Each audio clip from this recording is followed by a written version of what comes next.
Hi, welcome to Skip's Corner, where I cover Nashville's baseball history and events and introduce you to players, coaches, and other fans.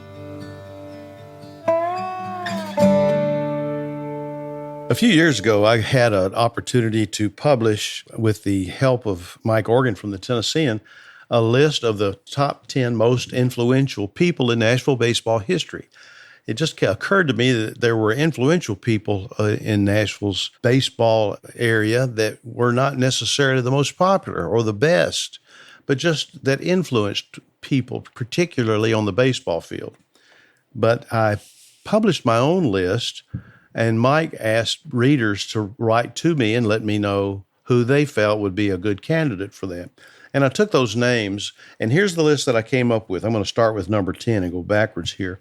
Now, I'm not going to go into great detail on these because later on I will talk about each one of these in future podcasts. Number 10 is Harry Warhorse Rogers, and he was the founder of the Nashville Old Timers Baseball Association in 1938.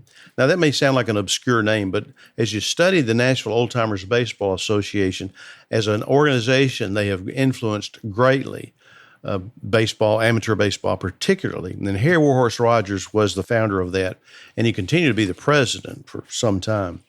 Number 9 is Grantland Rice. Grantland Rice was a sports writer with the Nashville Tennessean, and he actually gave the Nashville Athletic Park the home of all of Nashville's baseball up until 1907. It was always called Athletic Park, and he gave it the name Sulphurdale, and the name stuck, and it has been known as Sulphurdale ever since. He also called the Nashville professional baseball team Volunteers. Number 8 is Willie White. He was the trainer, and he also at Sulphurdale, and he had the keys to the kingdom, I've heard people say, because if the Nashville Vols were not there, they were away or in the wintertime or fall, he would open up the park and let the young boys in the neighborhood across the city of Nashville come in there and play, choose up teams. But he also had his own teams, the Sulphurdale Giants, for example, and he would teach players how to play. I think he was influential in Jim Jr. Gillum's baseball start. Number 7 was Herschel Greer. He was the president of Vols Incorporated. He was a sponsor at Guarantee Mortgage of many baseball teams, and he also tried to buy the Nashville Vols in the late 40s when the Murray family was experiencing some financial difficulty. And later on, 1956, 57, he helped form Vols Incorporated to raise money, not only to buy out Ted Murray, but also to put money in the bank to run the ball club, and they did through 1963. The other one is Tom Wilson, is a number 6. He was a founder of the Nashville Elite Giants. He was quite an entrepreneur. He actually built his own ballpark called Tom Wilson Park. He owned the Nashville Standard Giants in 1918. He had the Nashville Elite Giants, which ultimately became known as the Baltimore Elite Giants. And he was also a president of the Negro National League at one time. And then number 5 is Ken Dugan, the head coach at Lipscomb College, David Lipscomb College, now Lipscomb University. One thing about him being influential, he produced 32 All-Americans. That's quite a feat. Wrote several books about baseball, and he was kind of the go-to guy, too, as his college coaching career was so strong across the country. Number 4 was Fred Russell. Fred Russell was a protege of Grantland Rice, was a sports editor of the Nashville Banner, and he wrote books himself, but through his writing, I think, was a strong influencer of Nashville baseball. Number 3 was Larry Gilbert. He was brought in by a man named Fay Murray, who owned the Nashville Vols in the 30s. He was brought in from New Orleans, where his hometown was, and he was a player and manager for the New Orleans Pelicans. Larry Gilbert was given half ownership of the Nashville Vols if he would come to Nashville, and he was successful in his first season and throughout his 10-year career as the manager and later as general manager of the Nashville Vols. Number 2 is Tim Corbin. Now, not because Tim Corbin has won 3 College World Series and not because of all those victories, that too, but he has been influential in the careers and other segments of a player and his baseball career. And he's hard to leave out of any top 10 list, I think, but particularly number 2 in the top 10 most influential people in Nashville baseball history. And everybody's number 1 is Larry Schmittou, who founded the Nashville Sounds while he was the coach of the Vanderbilt University Commodores. He won Vandy's first SEC championship in 1973, and he was known as an innovator of the Nashville Sounds at Greer Stadium. But not many know that he coached a lot of amateur games. I think he actually started coaching when he was 15 or 16 years old and continued to coach, like I said, until he had the first year of the Sounds, and then he left coaching and stayed with the Nashville Sounds. But his influence is far-reaching, not just through Nashville, but he taught a lot of club owners how to promote, how to get rear ends in the stands, I think he would say, rear ends in the seats. He knew how to bring them in. But let me go through some of these names that people had given to me and that I researched myself. And you may want to add, you can always send me a note and add to this list. But those are the ones that didn't make my top 10, but they may be in your top 10. And I think you should tell me who your top 10 is. So let me go through some of these, and I'll see if you agree or disagree. One is Butch McCord. He was a Negro League and minor league player for the Nashville Black Vols, the Nashville Cubs, and the Baltimore Elite Giants, and later joined organized baseball and won 2 Silver Gloves as the best first baseman in the minors. And he supported the building of a baseball field at Tennessee State and was instrumental in getting Negro League players in the Major League Baseball pension fund. Another is Jim Turner. Jim Turner was born in Antioch, played for the Boston Red Sox, was the New York Yankees pitching coach for Casey Stengel when they won 5 World Series. And in 1960, he became the Nashville Vols manager for a season and then moved to the Cincinnati Reds as pitching coach between 1961 and 1965. He rejoined the Yankees as pitching coach 1966 through 1973. Now, here's a name you're not going to know. It's not going to be familiar to you because it comes out of the 19th century. Will C. Bryan, Bryan, was an organizer of Nashville's very first pro team in the fall of 1884, and he helped organize the Southern League the next season, which began in 1885, still continues to this day. He was Nashville's first manager that season for the team known as the Americans, and later helped organize the Western League. Won the Medal of Honor also for extraordinary heroism during the 1876 Indian U.S. Army conflict, and he was instrumental later on the West Coast with University of California, Berkeley. Jimmy Stewart. Jimmy Stewart was a great guy. I knew Jimmy pretty well. He was amateur Babe Ruth League coach and also served as a Babe Ruth League regional director. And we all remember that great amateur team, those different teams at different age levels, the Shootiques travel baseball team in Nashville, and he was instrumental in that.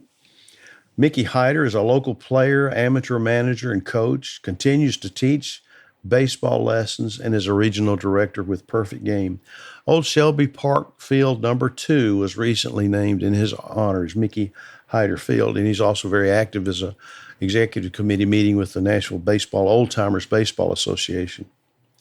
Joey Hale, about 10 years ago, led the Goodlettsville Little League to the U.S. Championship. That was 2012.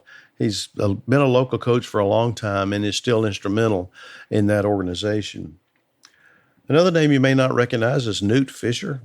They called him Ike. He was a native Nashvilleian. He played 1 game for Nashville in 1893, played a few games with Philadelphia in the National League in 1898, and played 3 years with Minneapolis, 1898 to 1900. Before, when that season was over, he came back to Nashville, to his hometown, and helped organize the Southern Association to begin play in 1901.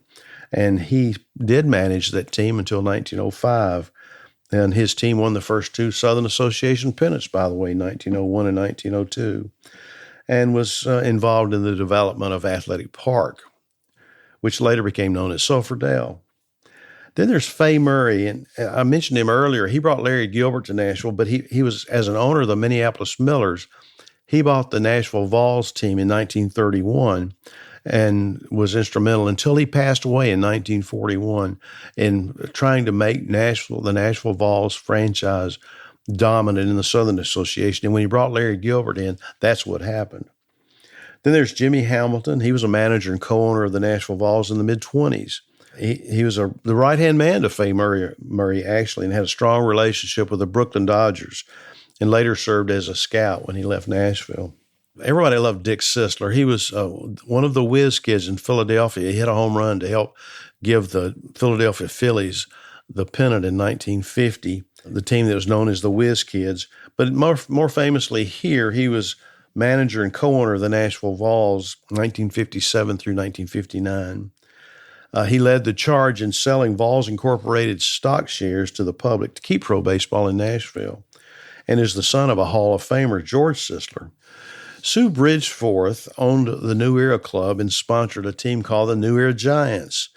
He bought his first Negro League baseball team, the Baltimore Elite Giants, in the 1950s, and later owned the Nashville Stars along with several other teams. Was a great baseball man.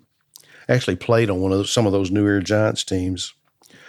Then there's George Digby, was a longtime Major League scout with the Boston Red Sox and signed several players like the Mitchell brothers, John and Charlie, and I think Tommy Bolton and many others. He lived in the Nashville area, was responsible for scouting in Nashville and Middle Tennessee. Then a name that everybody recognizes is Harold Buster Boguski. He was a standout player at Cumberland High School and in local amateur leagues, and spent 3 years in the Army. And when he came out in 1946, he accepted an invitation to the Nashville Vols spring training, and he was sent to Hopkinsville in the Kitty League for one season. But the next season, he made the Vols roster and stayed many years, playing through 1953. And he later served 32 years as a Metro councilman, and he was influential there. And he was also influential as a sporting goods sales rep for team uniforms and caps and shirts and gloves and shoes. Raymond Johnson was a Tennessean sports editor who also served as commissioner of several of the city's amateur leagues through the 1950s and 1960s. Then there's Turkey Stearns. He's less influential in Nashville, but he's well known in Nashville. He's just one of the names that came up. Played Negro League ball for the Detroit Stars and Chicago American Giants. Attended Pearl High School, later graduating from Pearl. He got his start with the Nashville Standard Giants in 1920 and is a member of the National Baseball Hall of Fame. He's known for hitting great home runs. Wayne Garland signed a 10-year contract with the Cleveland Indians for $2.3 million after a 20-7 season with Baltimore in 1976. I played against him. I'm not sure I ever got wood on the ball, but he could throw a screaming fastball. He certainly did throw it by me. Farrell Owens was one of my favorite people of all time. Not many know that he was a standout baseball player at Cone High School and Lipscomb University. But he was the first general manager of the Nashville Sounds and a past president of Old Timers. I often told him, "You are the ears and eyes of Old Timers." He let us in on all the news and all the happenings and all the grandsons and granddaughters' births of Nashville amateur players and all sorts of things like that. He was just a great guy. George Leonard was a Nashville Banner sports writer who later became senior editor of Athlon Sports. He co-authored with Fred Russell that little booklet called Vols Feats 1901 through 1950, which was a history of the Nashville Vols. Was a great baseball writer. Teddy Ackland, like Sue Bridgeforth, owned the Del Morocco Club and the Morocco Stars barnstorming team and started the Nashville Stars in the late 1940s. Jim Zapp was a Negro League player who hit a home run in Kansas City. He was born in Nashville. That was key to the Birmingham Black Barons winning the series that gave them a berth in the 1948 Negro League World Series. That was the last Negro League World Series. George Archie was a former Major League first baseman with the Washington Senators and St. Louis Browns and became a manager of local amateur teams, particularly Nebrico, that was Nashville Bridge Company's team, and Guarantee Mortgage was a coach also with the Nashville Vols. And as he coached these amateur teams, everybody that remembers him just talks about what a great coach he was. Johnny Beasley was a star pitcher with the National League champion St. Louis Cardinals in the 1942 World Series, the Gas House Gang. He came back to Nashville when his career ended and played semi-pro ball in the area. Not too many would not remember that R.A. Dickey won the 2012 Cy Young Award with the New York Mets. And he also played with the Braves, the Blue Jays, the Twins, the Texas Rangers, and the Seattle Mariners. And he played with the Nashville Sounds, too. He went to MBA in University of Tennessee. Frank Ward is another name. He was instrumental in Nashville's new ballpark becoming a reality and took the Nashville Sounds franchise to new heights with entertainment value and top attendance. Jim Gillum was the 1953 National League Rookie of the Year. He was born in Nashville. And he displaced Jackie Robinson, of all people, at second base that rookie year season. And a two-time All-Star, his number was retired after his death. It's the only Dodgers number retired for a player not in the Baseball Hall of Fame. Dave Whidden was a well-loved baseball coach at Belmont. He posted a final career record of 674 wins and 452 losses and was a 5-time conference coach of the year. He was elected into the Tennessee Baseball Coaches Hall of Fame in 1998, and in January 2000 was named Mr. Baseball by the Old Timers. And he was an integral part in caretaking of Shelby Park No. 1, where Belmont played, and before they moved to ES Rose Park, where they play now. Then there's Jack Lavender, was awarded the title of Mr. Baseball in 1991 by Old Timers. He was the one and only administrator of Twitty City Baseball, as it was organized in 1981. And he made Seven Oaks Park one of the finest in the area. And in 1996, the field was dedicated in his name as Jack Lavender Field.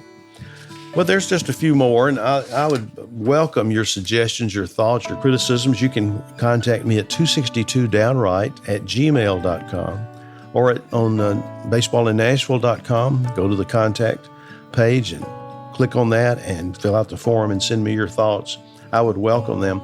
As always, I'm grateful that you would join me, and I hope you do so again, and we'll continue to talk about the top 10 most influential baseball people in Nashville baseball history. Thanks for joining me at Skip's Corner.